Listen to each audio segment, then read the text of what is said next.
Good afternoon, everyone. Welcome to the NSLDS Hands-On session. I know we're not quite ready to start yet, but one of the things that we'd like to go ahead and get started with is having you log on, because logging on can be a little bit tricky. So just some notes as you're logging on. There's no letter L. There's no letter O. So just avoid those two altogether so you don't get locked out. You'll notice on the top of your green paper, we have provided for you a logon ID and a password. Does everybody have one of those green sheets? Okay. Just a reminder, this is a training website, so it's not, you will not be using your own FSA user ID and password. So this is a training page. Make sure that you only use a user ID and password that we provided on that green sheet. If you need help, my name is Lisa Walker. With me today, Helen Hidalgo. And we also have some assistants in the room. So if you need any help, just raise your hand. We have Diego back here. We have Jody over here. And Rita right there. So if at any time you need help, just raise your hand and any one of us will come and assist you. So go ahead and try to start the login process.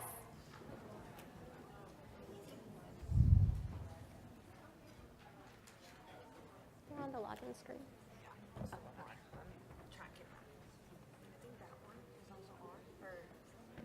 One on the right. I don't want to have feedback.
All right, how's everybody doing?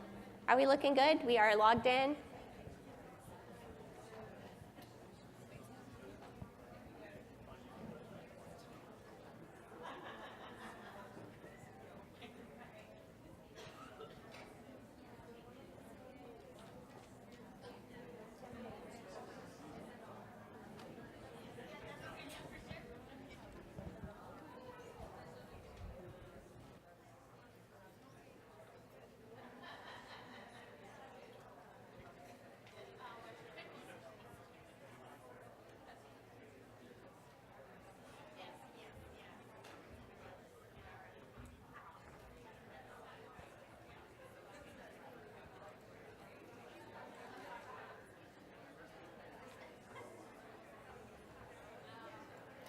All right.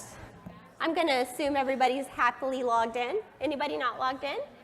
Just raise your hand and we'll get you some help. All right.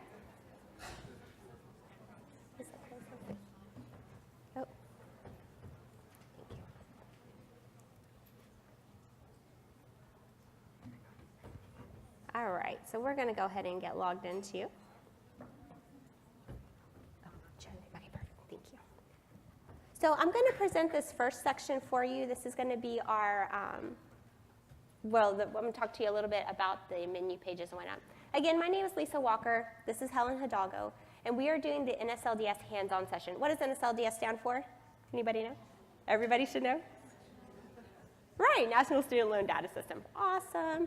How many of you guys use it on a daily basis at your schools? Okay. Okay. How many of you are financial aid administrators using NSLDS? Okay, and how many of you work in the registrar's office? Okay, so using it for enrollment, I'm assuming. All right, how many of you have to do both? We always have a few that do both, a little bit of everything, smaller schools, yeah. Double duty. Awesome.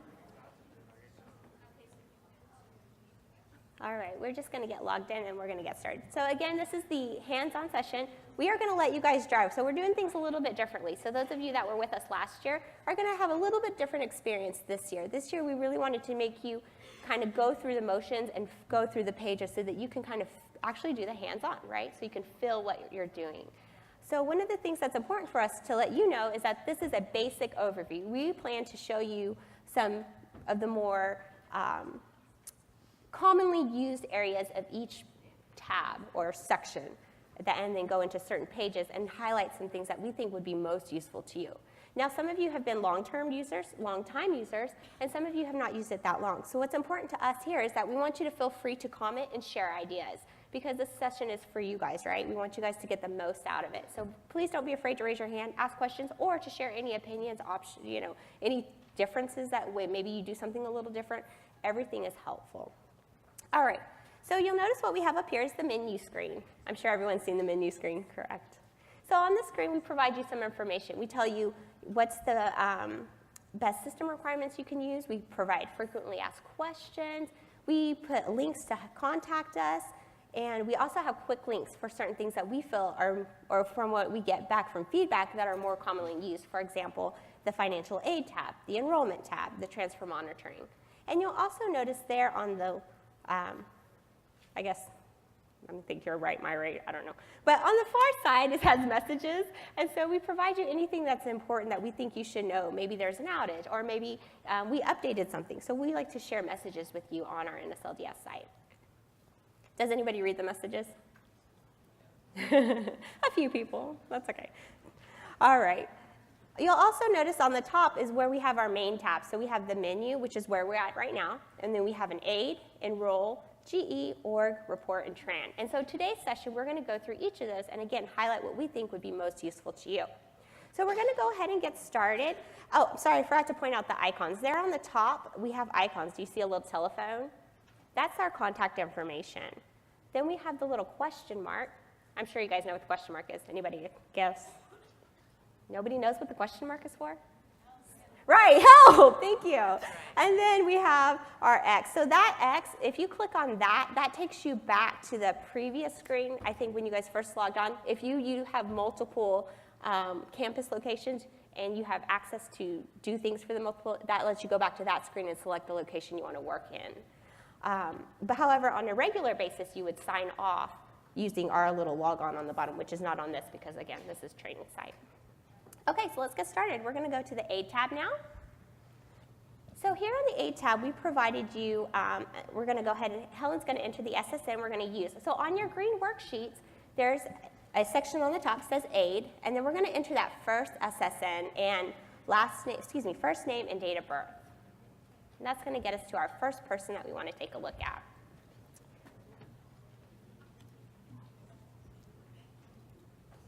If at any time, again, you need help, just raise your hand. Thank you, Helen. No problem.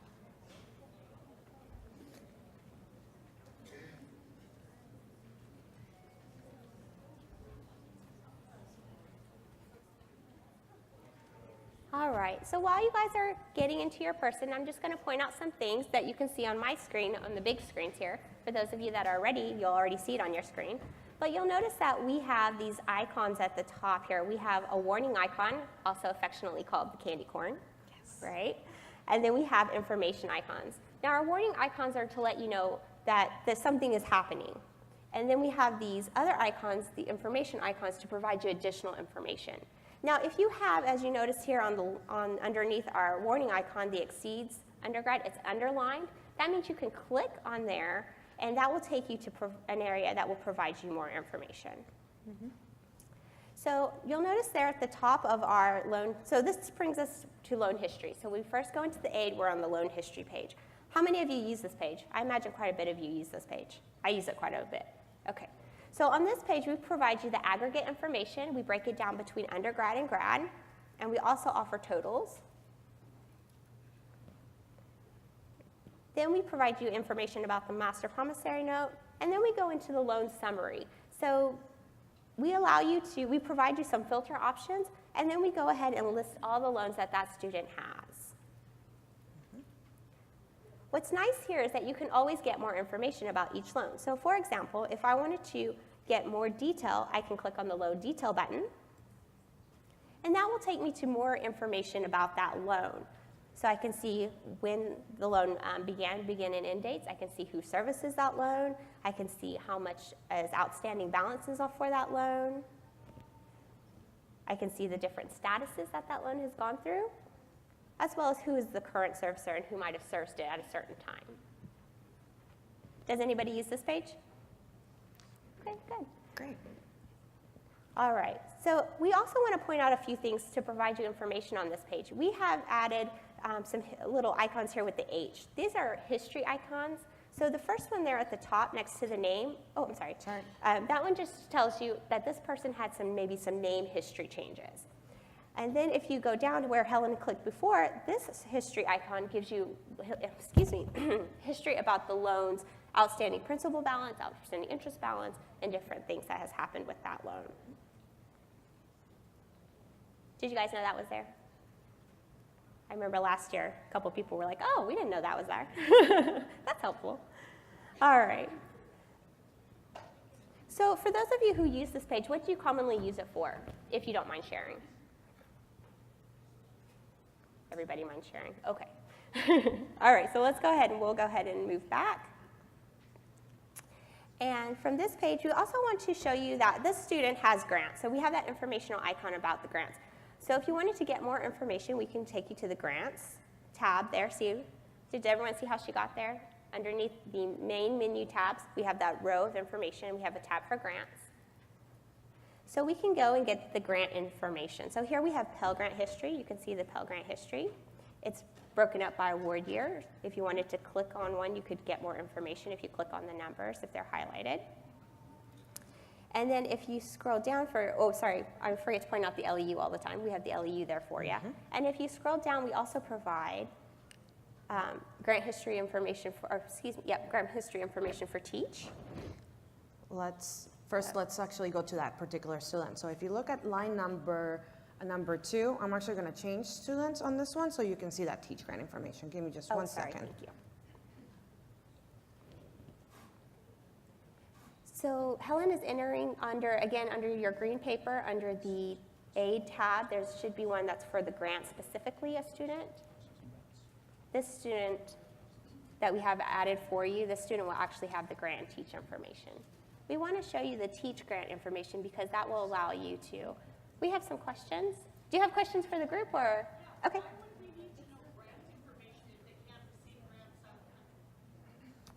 So That's a good question. Oh, sorry. Okay, thank you. I apologize, we just like to provide information. So we can skip over that section then. But we want, now let me ask you this, do you guys do the Teach grant conversion loans? No, okay. No. Well then we will skip over that too. Thank you, I learned something new today. All right, so we will go ahead and next on our paper, let's see. Oh, do you guys do overpayments? No? No? Okay. Well, we're going to go ahead and skip that too. Sorry about that. No problem. Okay. So now, Helen, do you guys have any information before we move from the Aid tab to the Enroll tab? Go ahead, please. Can you guys let's get you a microphone so everyone can hear.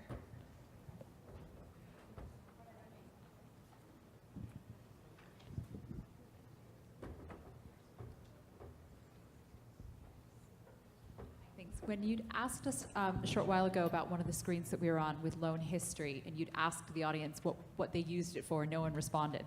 Just out of curiosity, what would you typically be wanting people to use that specific tab and that information for? What might that be relevant to for foreign schools? So, Looking at like the different institutions, the loan providers, what might we be looking to use that information for? perhaps you want to know who's servicing the loan. So we'll go back to that screen so you can see. So maybe you need to contact the loan servicer and you want to get that, or you want to find out who that servicer is. You can find out who's servicing that loan, and you can get information for that servicer. Perhaps you want to know more information about the loan, if it applies to what type of loan it is. Are you guys follow the 150% regulation? So some of the loans are SULA loans. So we would mark them here and excuse me, can you go back one? I don't know if I have an example. I'm going to find your SULA one. Give me 2 seconds. Let's see if we have an example. But if you had a subsidized loan that was SULA, we would mark that for you, so you would be able to see that loan. So you'd be able to see which loans are contributing to that subsidized usage that we're using for the calculations, things like that. Now, I'm telling you how I think it's used by you guys, because I don't work at the school. So that's where it's important that you guys talk to each other, right? That we share information. So I can just assume what I think you guys are doing with it, but you guys can tell us what you're doing with it.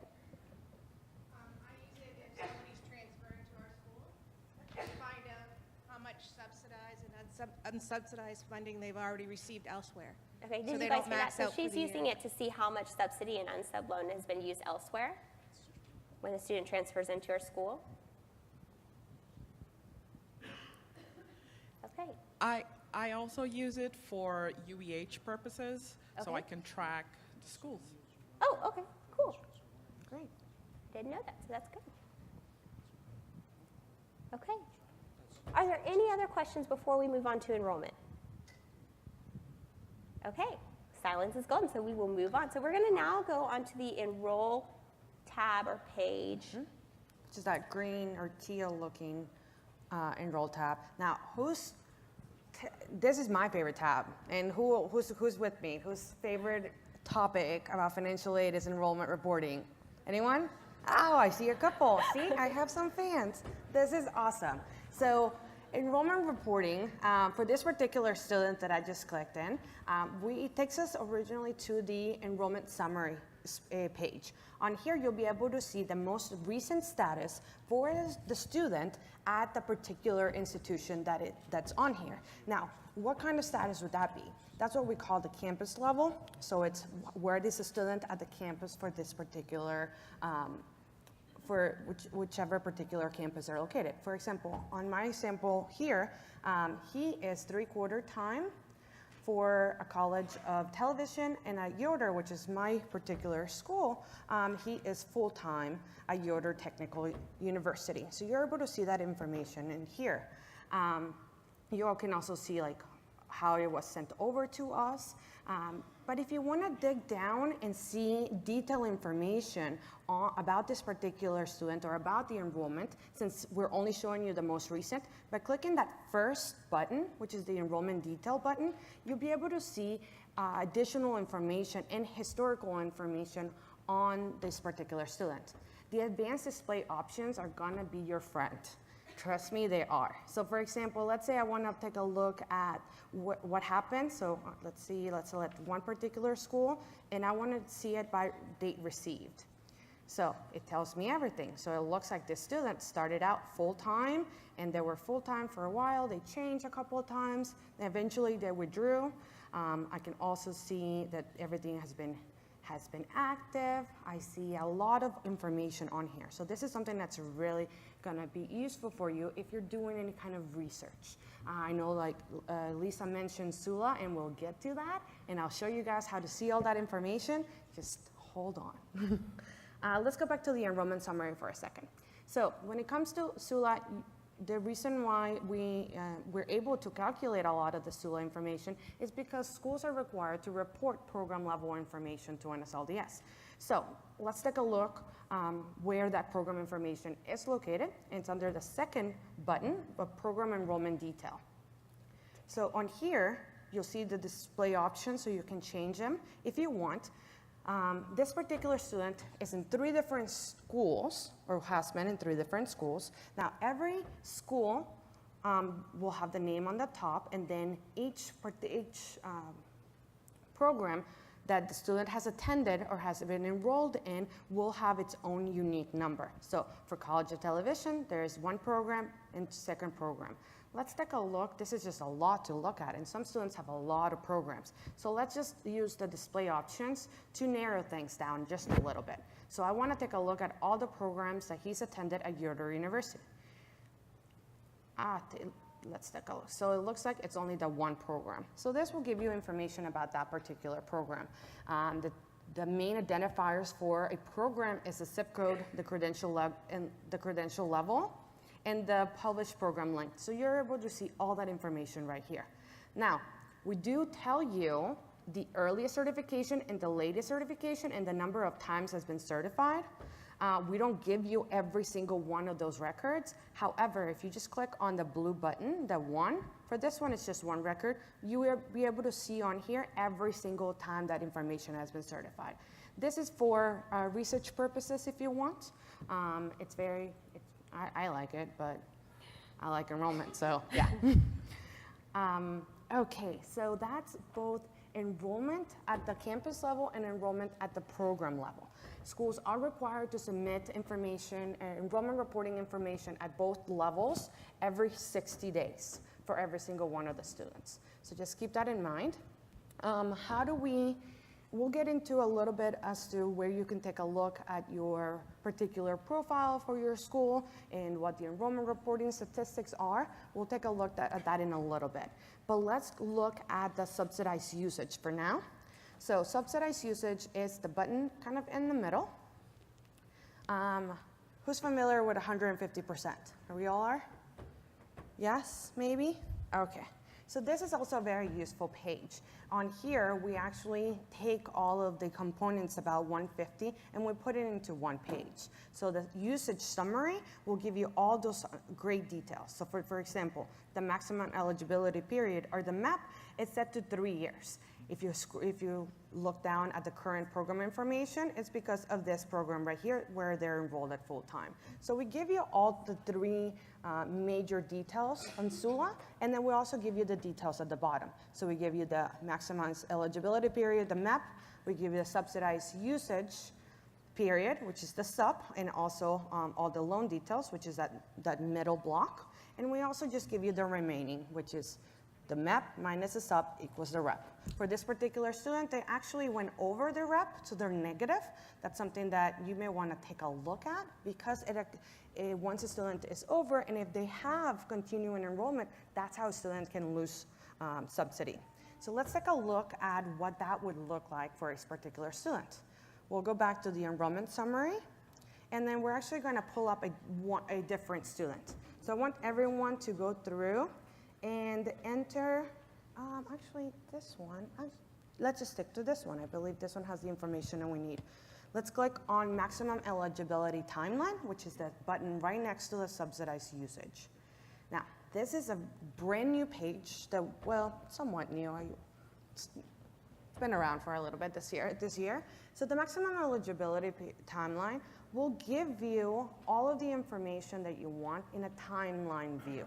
So if you scroll all the way to the bottom, it starts with whatever started out the student's 150% or subsidy, and then you scroll up. So you want to start all the way at the bottom and scroll up, and every single one of these boxes, it represents a different timeline. Now, you only want to take a look. Oh. Mm-hmm. Let's get you the microphone so we can hear you. Second.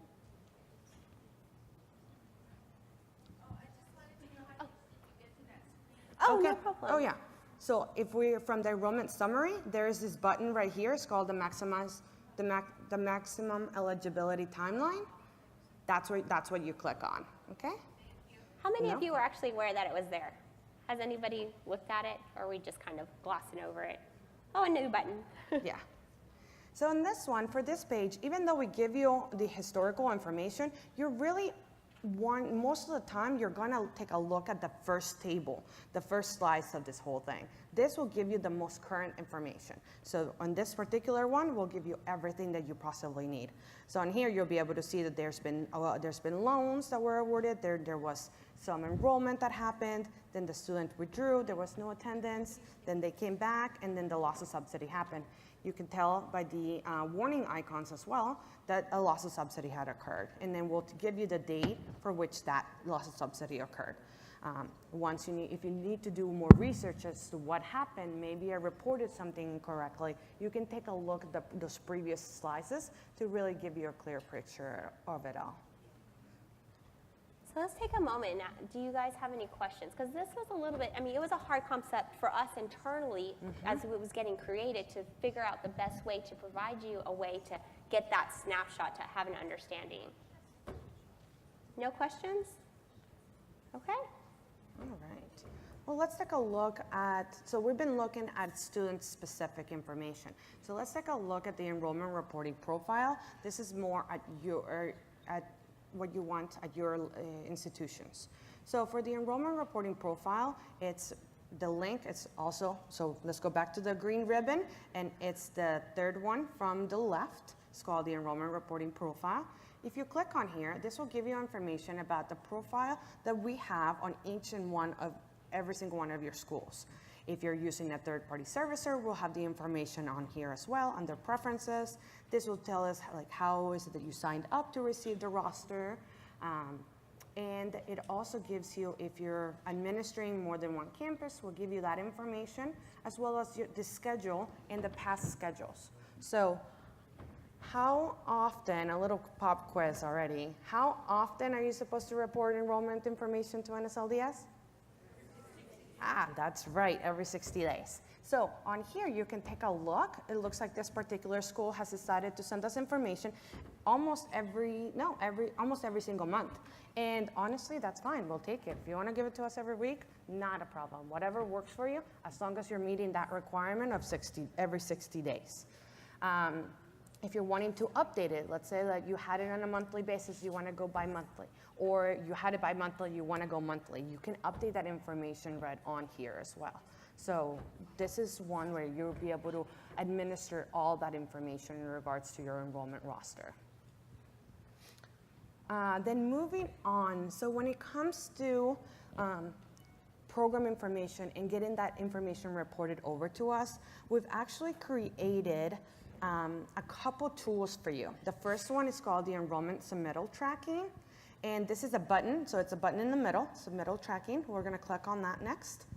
On here, this is fairly new actually. This will give you the opportunity to track the information that you've sent over to us. So if we've created a roster on the first of the month and send it over to us, you'll be able to see the information coming through here. So for example, it looks like the school sent us a submittal. A submittal is a response to a roster, where a web is updates that were done online. And I understand most of you do your enrollment reporting online, is that correct?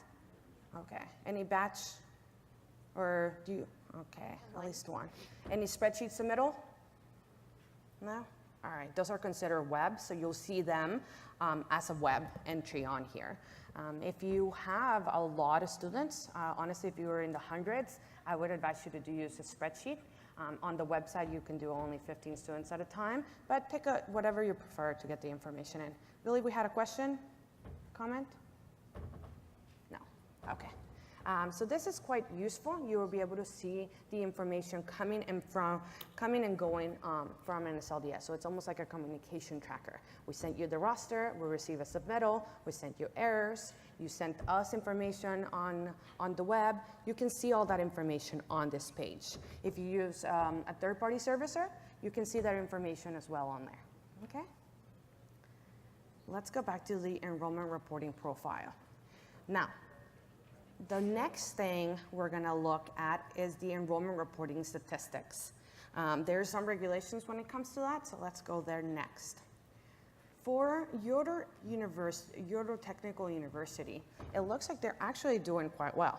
The first thing that we know they're doing well is because what? There's no warning icons at the very top. So we're good to go. If you see a warning icon at the top, you may want to take a look at your reporting.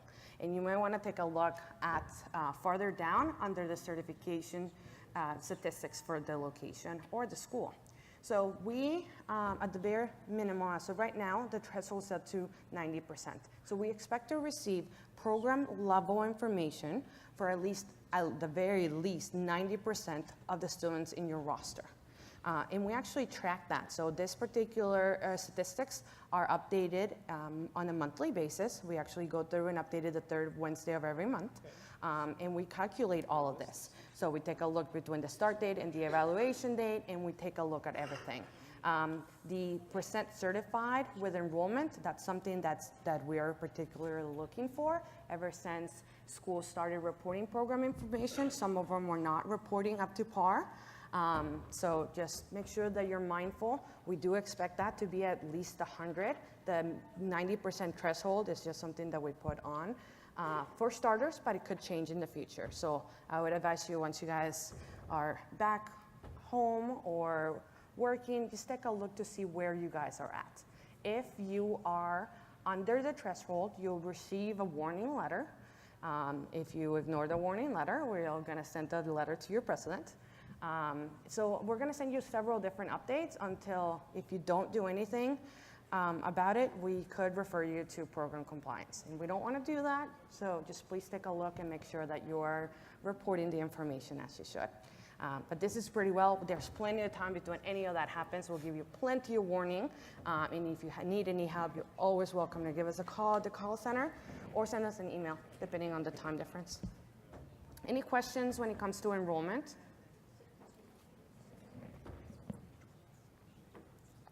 Anything?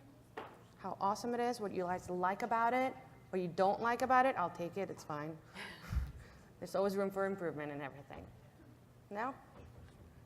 Okay, so let's move on to the next phase. We're going to actually go to the Enroll tab, which is the yellow tab at the top. These are where you can get several different reports depending on what the information that you're looking for. So for this particular one, if you take a look at the top on the green, on the yellow ribbon, there's two links. There's a report list and a web report list. So a report list are things that you can have sent over to your SAIG mailbox, where like the web list are more reports that you'll be able to get more on demand, more ad hoc. You can get them, some of them, depending on the report, you can get a PDF copy or you can get an Excel copy. It just kind of depends on what you're looking for. Another thing I want to point out is that the schedule over here on the schedule column, so if it's green, it means that report has been scheduled, and if it's red, it has not been scheduled, but you could add it as a scheduled report, and we'll take a look as to how you can do that on there. If you add it as a scheduled report, you can just set all the parameters that you want, and then we'll send it to you or however frequent you want, and we'll do one of those. So let's take a look. We're gonna do one of the reports, which is on your list, item number 5.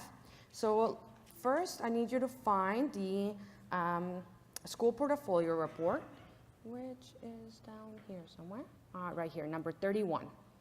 All right, so you're gonna click on the number 31. And on here, once it takes you to the report parameters page. On here, if you look at the bottom, it gives you a description of the report. I can't read that, so sometimes I copy and paste that over in a Word or whatever, and you can read it there as well. If you already know what the report does and you're ready to request it, just go ahead and change all the parameters. So for this one, we're going to keep the asterisk on there because we want all locations. We're going to do a begin date of 05/01/2019. 2019? Yeah. And then we're So going to this is number 5 for those of you that are having a little bit of trouble. So I'm looking at some of the monitors. So it's on the green sheet, number 5 is where Helen's at. And we have the parameters there for you. Yeah. Then we're going to do a loan status of both. We're going to do, of open. We're going to do a program of both. I want this as comma delimited, and I want it sorted by SSN. Once I have all my parameters filled out on here, I'm just gonna click on the submit button. Now, if you take a look before hitting on the submit button, it says output medium SAIG. That's very important. That just means that's going to be sent over to the TG mailbox associated with the user's ID. It's not going to go to the regular school SAIG mailbox. If you don't know what your SAIG mailbox is, if you look back at the ribbon, it tells you right up there what your TG mailbox number is. So it's going to go to my personal one. Unless I'm the PDPA, that's not going to be the same one as the school. So always take a look. So let's click on submit. Over here, it's always going to ask you to confirm the parameters, and we're going to confirm. Now, it says report was submitted successfully. So what we're going to do is we're going to it usually takes about 24 hours for us to get that report to your SAIG mailbox, and you can retrieve the report from there. Let's take a look. Any questions on reports? Let's do one more from the web report list. So on the ribbon, I'm just going to click web report list up here. And then this time, let's do report number 6, which is the 8 overpayment compliance report. And this is actually a brand new report that just came out this month. So let's take a look here. We're going to do a number 6. I know you guys don't do 8 overpayments, but this is mostly just to show you how to request a web report. I know the data may not be for you guys, but just so it's an example. So we're going to leave this as all schools. So we're now under number 6. We're just going to change all the parameters. And then if you take a look at the output medium, it says XLS, which is Excel. And then we're going to click on submit. And then it's going to ask us to confirm. Now, over here, it's just it's automatic. It's already pulling the report. So I want it to open. It might take a little bit to download. All right, it's downloading the report right now as we speak in Excel format. And here's my report. Let me make it bigger. Oops. Sorry, I tried to go in too fast. Let me go back. All right, so it pulls it up in Excel format, and then you can go. I tried clicking on it. It won't let me because it's actually not real data and not a real report, so that's why. Let's go, and then we talked about scheduling reports. So let's go back on here, and we want to schedule this report that we just came out with. We want to schedule it. So if you click on, let me go back. I went a little fast. So under line number 6, see how it has the red S on there? It says report has not been scheduled. I'm just clicking on that red S, and it takes me to the org tab where I can actually submit this request. So this is number 7. So I want you guys to fill it all in. I want it I want it comma delimited. I want it quarterly and set for all. Now, the SAIG, this is a way when you're scheduling it, you want to make sure you're actually given the opportunity to put whatever TG mailbox you want. And for this particular case, I'm actually going to just enter it, TG 88123. Okay, just make sure it's an actual TG mailbox. On this one, you can put your school's TG mailbox to request it. I want it quarterly, so every quarter, this report is going to be sent automatically to that TG mailbox I'm selecting. So click on submit, and that's successfully submitted. Now, notice how we're now under the org tab and under the organization profile. Lisa, I'm gonna pass it over to Lisa. Or Lisa, if you have anything more to add on the organization, make sure you do. We have lots of different information on here. So on here, these are all the scheduled reports that I already have. If there's 1 or 2 that I haven't, for example, let's do the enrollment errors report. This is great if you do batch reporting. Then I can select it here, and I can just add more scheduled reports. Any batch services that you may have, your school transfer profile. So if you do transfer monitoring for your students, you can actually select and you can update your profile here as well. On your roster options, this is something that's brand new when it comes to enrollment reporting. Sorry, I always go back to enrollment because that's what I know. Right now, if you want to have any transfer student monitoring so if you added a student to transfer student monitoring and you want that student added to your roster, you can actually make that selection down over here as well. So we have tons of new stuff. Any questions so far? Yes, sir. Can we get a mic over here? Oh, just coming.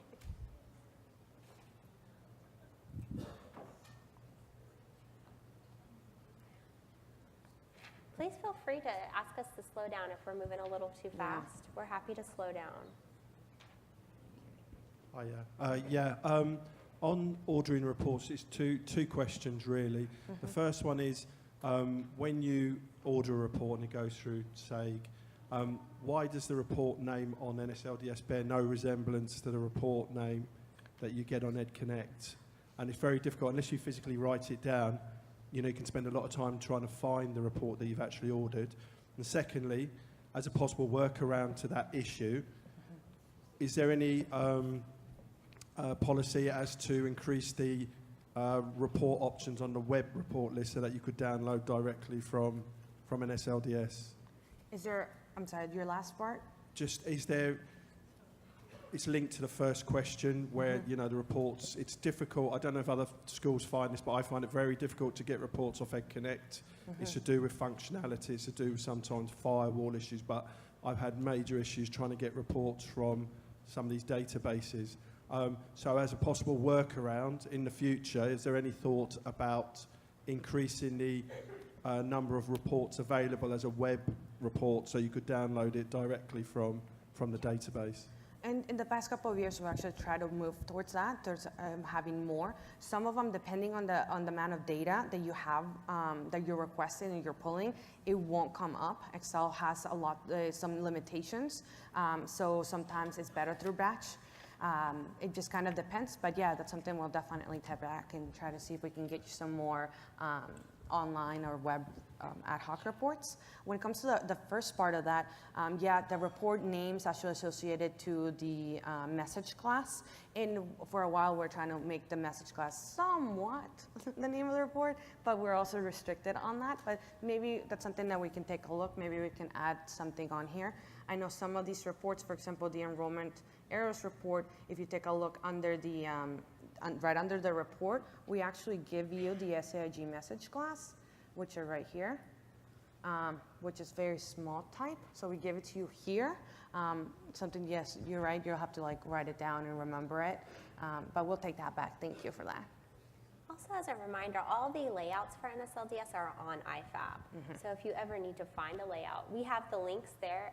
We're in those boxes as well, but also if you just need to, you just want to have a copy of the layout, you can get them from IFAB. One more thing I wanted to cover is under the org tab, which is the green tab, the org contact list. So this is very, very important, and we try to remind schools to do this all the time, is that make sure that you have, at the very least, a primary contact, so you would enter your information here, but also there's several different contacts or functions that you can have contact information for. I definitely, you know how I mentioned the enrollment reporting statistics, and if you're not in compliance, we're gonna send you that letter. We're only gonna send it to the person who you have listed under the enrollment reporting. So if you don't have one listed there, you're not gonna get that warning letter before you hear it from your president. So just make sure that you're adding information on here. We use this information to be in contact with you guys sometimes, so I definitely suggest it. Under the org tab, all you have to do is add new contact, and there's several different things that you can add a contact here for. So whether it's and we have one there for you. We'd like you to go ahead and do that and go ahead and add a contact. So we have the customer service. This is number 10 on your worksheet. We'd like you to go ahead and try. Have any of you already done this before or entered yourselves as a contact? Yes, okay, good. If you need any help, remember we're around. Just raise your hand. We're happy to help you. I don't have. When entering your information, a phone number and a email address is always a good thing to have.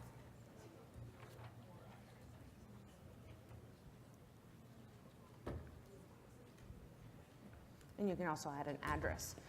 A customer, the one that we're adding right now, the customer service are for borrowers. If a student needs to be in contact with you guys, or maybe they left your school and want to get in contact with you again, they can see that information as well. So That's always good. Or if a servicer is trying to get a hold of your school, that's also a good one too. So we'll submit that information. And now I'm on here for customer service. Which, Was everyone successful? yeah. Any other questions when it comes to NSLDS? Or any Yes, issues? we have a question there in the back. We have one. Hi. Hi. Specific to monthly enrollment reporting, I'm just wondering what I do with a student who, so at our school, like, we have 3 terms, and we may have a student finish all of their course requirements in 1 term, but the next convocation isn't until the end of the next term. So during that time, like, it's usually a 4-month span where they've not graduated, so I can't mark them as graduated, but they're also not enrolled, but they haven't withdrawn. What do I put them as for those 4 months? So on that sense, you can, what a lot of schools actually do is that they withdraw them, and then later when they graduate, they actually put them back on the student as graduated. If it's taking you, as you said, 4 months, so that's quite some time. What we have several actually reports that are getting ready to come out that will help a little bit with that, but you would have to report them as withdrawn and then add them back on as graduation. And does that affect, like, their 6-month grace for when they go into repayment? It would get that info. Yes. Yeah. Thank 'cause you. That would start. We had another question over here, I think.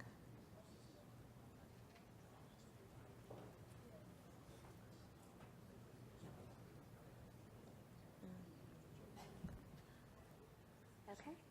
So we're going to just, there's a couple of things that I realized that we didn't show you, so I'm just going to gloss over them quickly.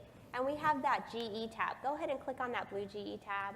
So we don't do much with it these days, but if you had students that graduated in a gainful employment program, you would find them here, as well as if you have students that were included in that debt to earnings ratio, you'll also find them here. We also will go back to the TRAN tab. That's the last tab there. It's kind of that grayish color. Go ahead and click on that tab. I'll give you a sec. How many of you use this transfer monitoring tab? Not money? Nobody? Earlier I know somebody talked about doing the transfers. So this tab is useful in that it can help you and help other schools know when a student is coming to you. So we have this tab, but I won't talk about it too much, but if you have questions, you can go ahead and ask us. We also have the Resource Center, so if there's specific things that you guys wanted to know about NSLDS that we did not cover today for you, or that you're a little shy to ask about here, although we're all friends here, so feel free, you can always go down there and get that one-on-one treatment. One of the other things I forgot to bring to your attention is that we have these popovers. So you noticed earlier when we were looking at the scheduled reports, if you didn't know which one, because I constantly forget which the red S versus green S. Do you guys remember red S versus green S? On the scheduled reports. So if you go under reports, if you go ahead and click on reports, this is a good time too. You can practice. So everyone go ahead and click on reports. And you notice that we have the red and the green. Do you guys remember those? So if you didn't remember, like I constantly forget, we have these nice flyovers. So you'll notice that Helen just kind of glosses over and then the words pop up. So it'll tell you the report hasn't been scheduled or has not been scheduled for red. Green means the report has been scheduled. But if you're like me and constantly forget, we do try to help you out and put these little flyovers in different areas to give you more information. Same thing, we have flyovers on the aid tab on the loan history. If you're looking at the loan, go ahead and click on the aid tab, click on loan history in the banner. I'll give you a second to catch up. All right, and if you like do status, if you fly over status, that can help you to know what the status is. So if you weren't sure, oh, I don't know what the CA stands for, instead of having to go and maybe look it up, then you can just do the flyover and it'll tell you. Now, if you also wanted to get a list, we have, if you go click on that, what icon will provide you more information? Tell them the answer. About our site in general, maybe, perhaps, at the top of the page? That nice question mark. So if you wanted to get more information, you could click on that question mark and it will tell you more information about that specific page. And you can scroll down and you could get information about the different statuses, the different loan types, any other additional information, pretty much anything that you can find on that page, you can get information here about it in our help. How many of you use the help? When I first started, I used the help like every 5 minutes. So it's really useful and it's very detailed, so I highly recommend it. Let me think, what else did we, oh, you know what I forgot also? So if we scroll to the top, Helen, please. We also last year, we presented this last year, but the award ID. How many of you used the award ID? You create that loan.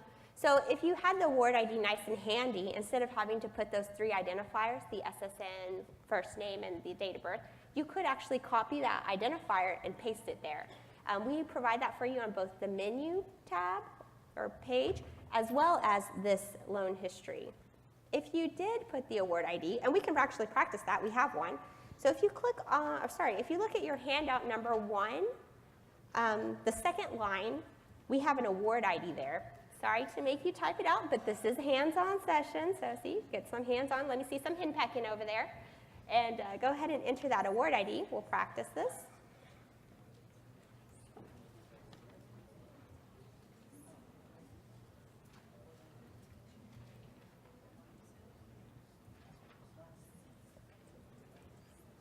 Oh, it worked. Woo. And you'll notice that once you get there, it takes you to the loan detail for that award ID, specifically for that loan ID that you put in. So you get that information, which could be helpful if you didn't want to go and look through stuff, if you just wanted to look specifically for maybe the loan dates or what was going on with that particular loan ID.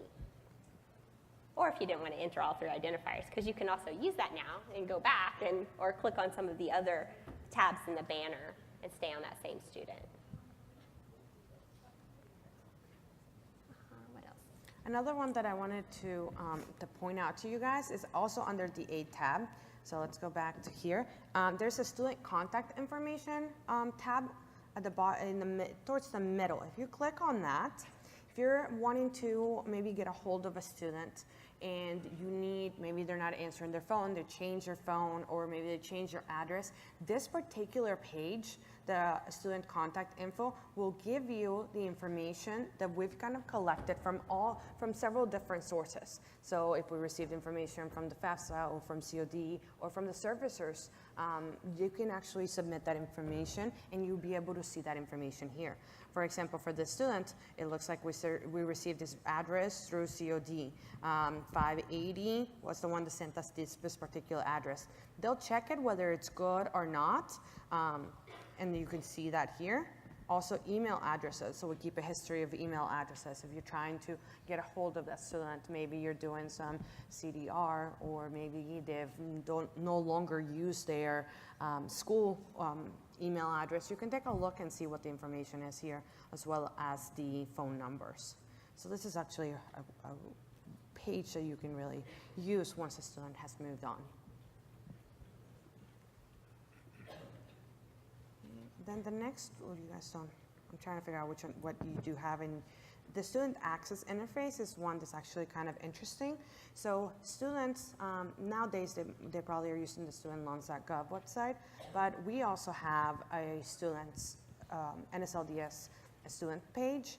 On here, you can actually just click on student access interface, and what this is actually going to do, oh, actually, never mind, because I am in training, so it's not going to work. But if you click on here, it actually gives you, as a financial aid administrator, a view of what the student's seeing. So maybe sometimes you refer them to the NSLDS page for students, and they're not understanding something, or they're seeing something that's different, and they're calling you for it. You can actually link to it, and you can see what they see. So maybe you can assist them better.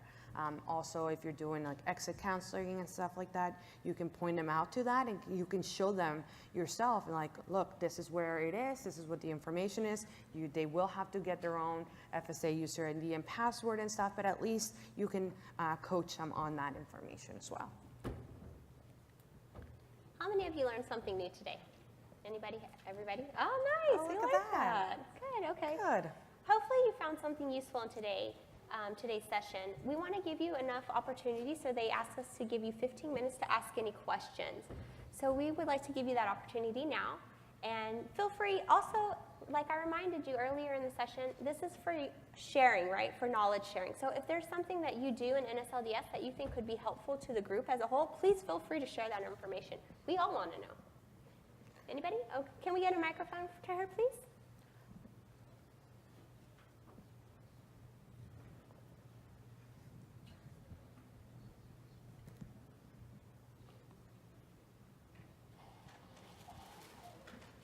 With the hello? Yeah, with the report scheduling, is there a reason why not all of the reports can be scheduled? Because only some of them have got the S next to it. It's something that we've actually been working towards, having most of them scheduled. Some of them are very particular to maybe like one student or a set of students, but that's something that we're working towards. Actually, we're moving a little bit more towards making sure any brand new reports are available as scheduled reports as well. We'll go back and take a look at some of the other ones to see if we can add more to the list. But thank you for the suggestion. We're always open to suggestions, so if you see something that you want different, or maybe something that would work best for you, especially as foreign schools, just to let us know. You can drop us an email, NSLDS@ed.gov. We have cards up here too, so if you want to get in touch with us, you're more than welcome to do that as well. We're always open to suggestions, how we can make your work a little bit easier. Yes, we have another question. Hi. Yeah, I actually have two. Okay. Unrelated. Could you talk just a little bit louder for us? Okay. And then could you introduce yourself?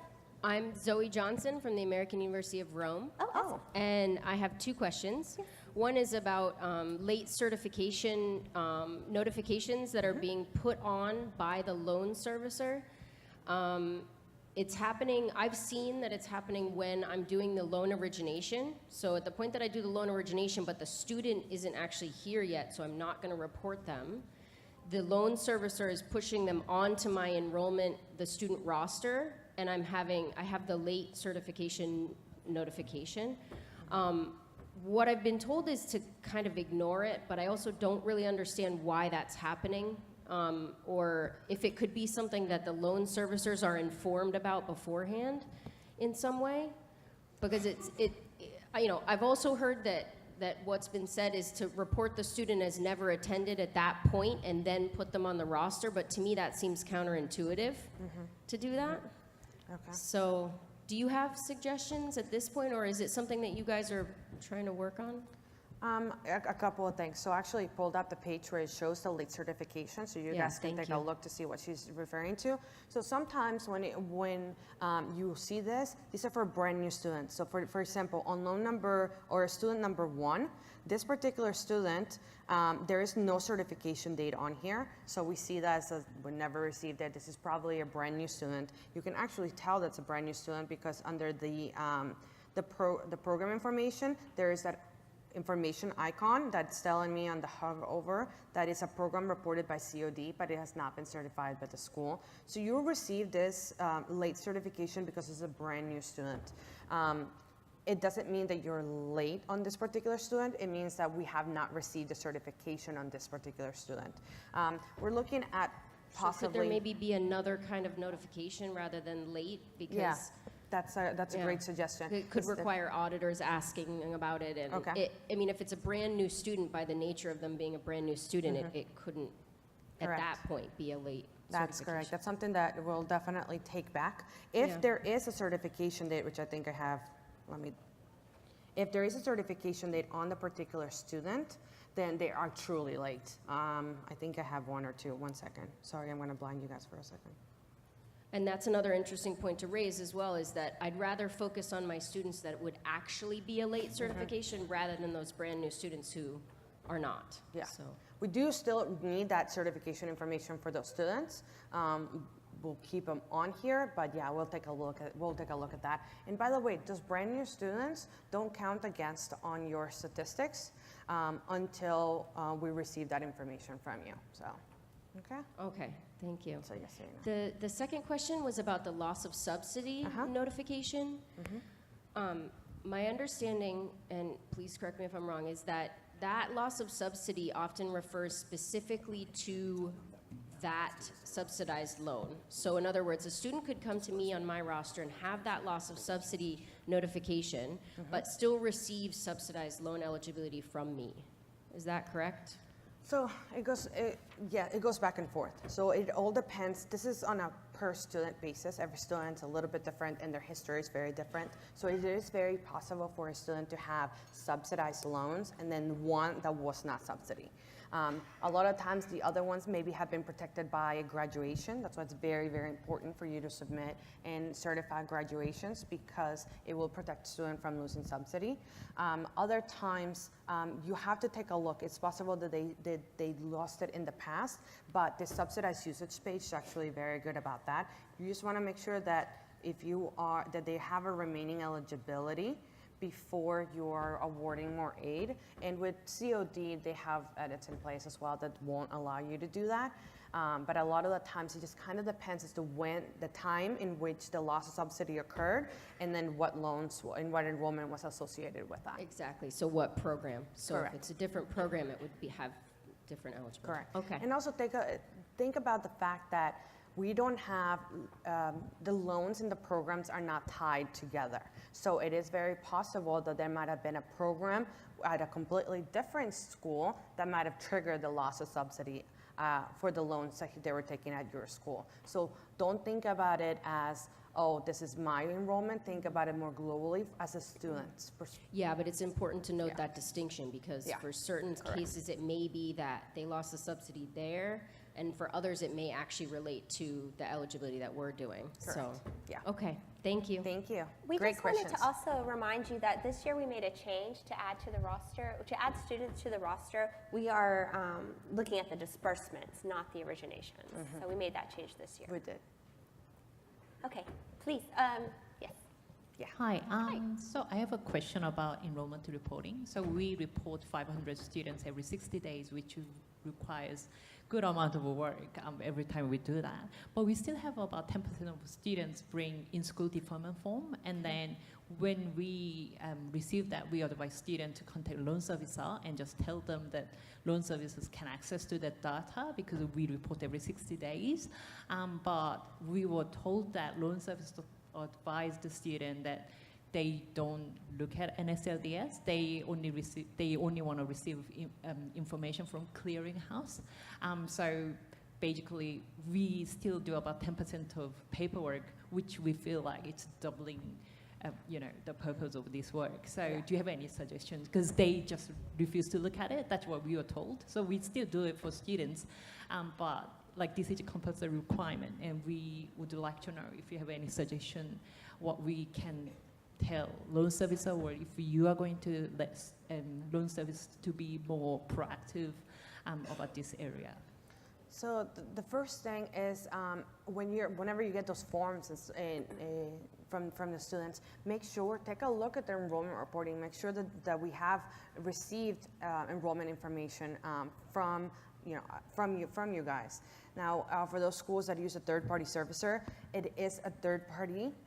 So the school is still responsible for the accuracy and the timeliness of that information. So if your servicer is late in reporting that information, that it does fall back on the schools directly. So just make sure. What I would advise, honestly, is to use the tracking page that we looked at, the enrollment submittal tracking page. That will give you a lot of information as well, like are they submitting in time, are they not? But you'll have to make sure that you're working directly with your servicers for that information. Once we receive the enrollment information for a student, we actually distribute that information out to our federal loan servicers. So for deferments and all these different things, we actually sent that information out to the servicers once the enrollment information is received. We can't send it if your third-party servicer hasn't sent it over to us.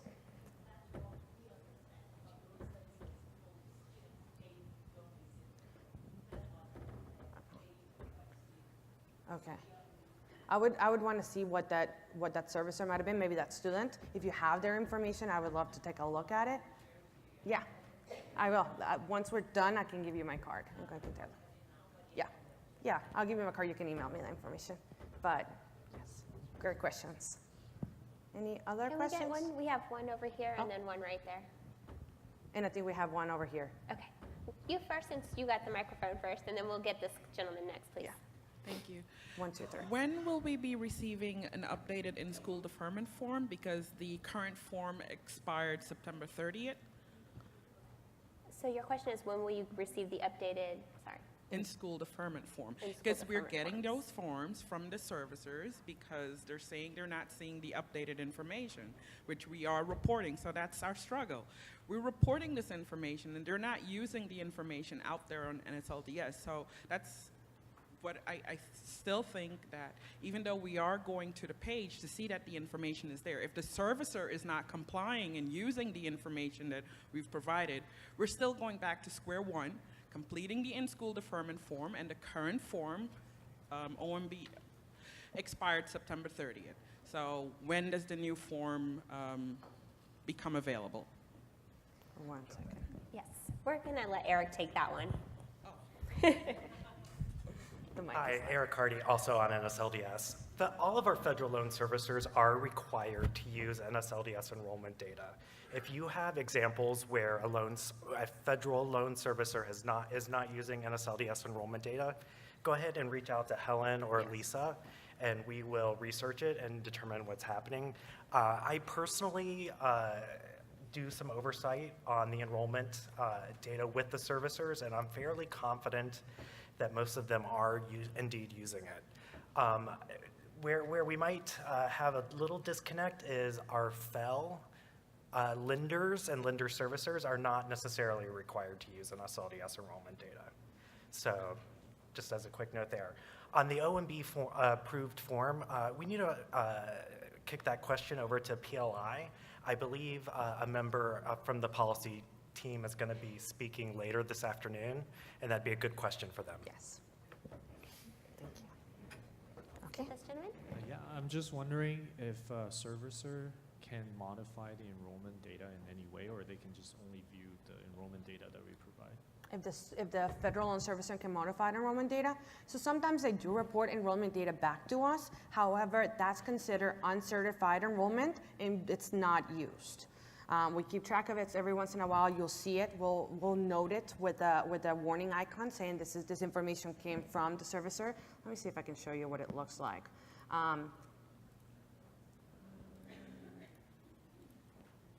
So for example, right here, this particular student, so it looks like it was a Perkins, it says reported by, it says Perkins Schools. This one was by an ed servicer, this one was by COD. So all the information, they do report it back to us. They're not required to, and this is not considered certified data. So we will never, this will not trigger loss of subsidy. This won't trigger anything that will affect the student. It's just information that they're reporting back to us that they've received. So for example, one of the enrollment data we have to provide is ACD. Do servicers have the ability to change that? They can't. No, they can submit it back to us, but honestly, most of it, like for example, this one sent the anticipated completion date. Most of the time, it's just the data we sent back to them. If they change it, it doesn't affect anything from our side.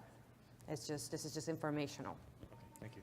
So this one is going to be our last question, but before we finish, we just want to remind you that we do have folks at the Resource Center to help you out. We also have our information, our contact information that you can always call and get information from.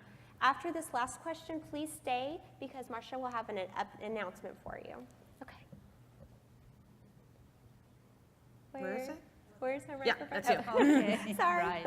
So I'm Eva Raimonders from the University of Copenhagen. Welcome. And I think if you give us your details, you'll be swamped with those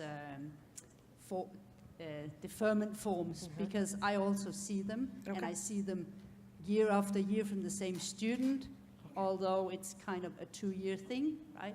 So please give us that information. Definitely. Come on over. Now, it's probably not really a question, but it's kind of something odd that I've come across a couple of times. Students that have come up to the end of the 2-year period and are either writing their dissertation over the summer or taking an extra semester, they kind of go into NSDLS again and make a new period for themselves. So I have them pop up twice because they feel now my 2 years are up, so I'd better go in and do something about it. And I've been reporting 1st of June, and I would then be reporting again 1st of August and adding on to their enrollment period. How come they are able to do that?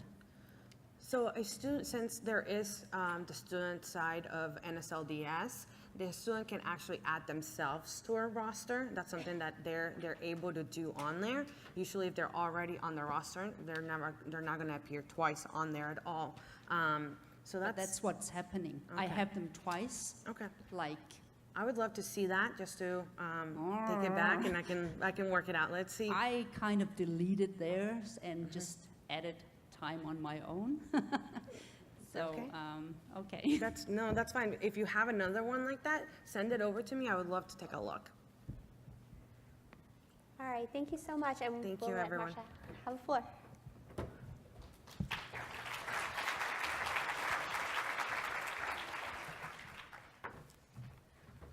Great, thank you, Lisa and Helen. That was really useful, and please go to the resource booth if you have any additional questions or have issues with your school.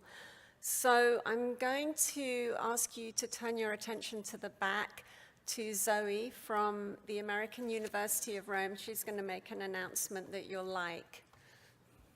This Thanks, is a fun Zoe. one. Yeah, thanks, Horcia. So after the last session today, the question and answer session, there will be a happy hour. It's in the South Tower where the lobby is. It's called Latitudes Bistro. And federal representatives will be there as well. So we invite everyone to join us because it's a really nice time for networking and talking about troubleshooting, et cetera, et cetera. So please come. It's right after the last session. Great. Thank you, Zoe. So you've had a break now, and then it's going to be Bruce with administering disbursements. So come back ready to hear new information from Bruce.